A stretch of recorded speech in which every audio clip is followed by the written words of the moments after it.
रोह्यात अजित पवारांच्या राष्ट्रवादीला मोठा धक्का। माजी नगराध्यक्ष शिल्पा धोत्रेंचा शेकडो कार्यकर्त्यांसह शिंदेंच्या शिवसेनेत जाहीर प्रवेश। मंत्री भरत गोगावलेंकडून शिल्पा धोत्रेंना नगराध्यक्षपदाची उमेदवारी जाहीर। बीडमधील अजित पवारांच्या राष्ट्रवादीचे नेते योगेश क्षीरसागरांची पक्षाला सोडचिठ्ठी।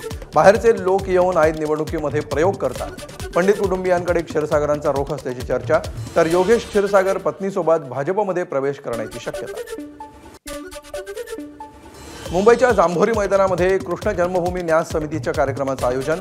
कार्यक्रमाला शिवप्रतिष्ठानचे मनोहर भिडे येणार असल्यामुळे वंचित बहुजन आघाडी आक्रमक। मैदानाबाहेरील बॅनर फाडत वंचितकडून निषेध व्यक्त। मुंबईतील दादर शिवाजी पार्क मैदानामध्ये भटक्या कुत्र्यांवरील कारवाई विरोधात युवक काँग्रेसतर्फे निषेध आंदोलन।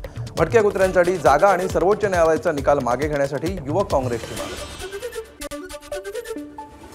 नवी मुंबईतील छत्रपती शिवाजी महाराजांच्या पुतळ्याचं अमित ठाकरेंच्या हस्ते अनावरण, तर पुतळ्याच्या अनावरणावरून भाजप आणि मनसेच्या कार्यकर्त्यांमध्ये बाचाबाची। नागपूर उमरेड रोडवर धावत्या ट्रॅव्हल्सला आग। चालकानं तातडीनं गाडी थांबवत सर्व प्रवाशांना बाहेर काढल्यामुळे मोठा अनर्थ टळला, तर शॉर्ट सर्किट झाल्यामुळे बसला आग लागल्याची माहिती।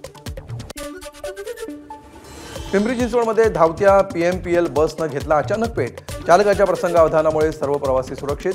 शॉर्ट सर्किटमुळे आग लागल्याचा प्राथमिक अंदाज। नागपूरमधील काटोल मार्गावर गोवंश घेऊन जाणाऱ्या ट्रकला आग। या दुर्घटनेमध्ये ट्रकमधील 20 पेक्षा जास्त गोवंशांचा मृत्यू, तर ट्रक चालक घटनास्थळावरून फरार। ट्रक उत्तर प्रदेशातील कत्तलखान्यामध्ये जात असल्याच्या संशयामुळे पोलिसांकडून पुढील तपास सुरू। नवी मुंबई विमानतळामुळे प्रवाशांना दिलासा। पहिलं उड्डाण 25 डिसेंबर अर्थात नाताळच्या दिवशी होणार। त्यानंतर दिल्ली, गोव्यासह 4 शहरांसाठी थेट सेवा असणार। मुंबईच्या फॅशन शोमध्ये झळकली भंडाऱ्याची टसर सिल्क साडी। गोपीचंद निनावे यांच्या ग्रीष्मा हँडलूममध्ये तयार झालेली टसर सिल्कची करवली साडी मुंबईतल्या मराठी फॅशन वीकमध्ये अभिनेत्री सोनाली कुलकर्णीकडून ही साडी परिधान करत रॅम्प वॉक।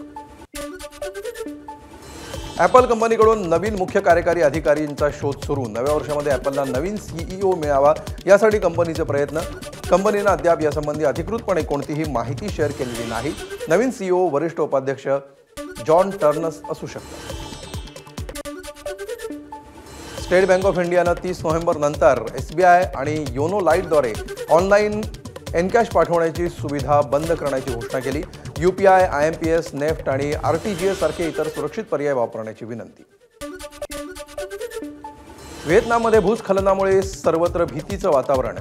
हंग सोन या ठिकाणी झालेल्या भूस्खलनामध्ये 3 जण बेपत्ता।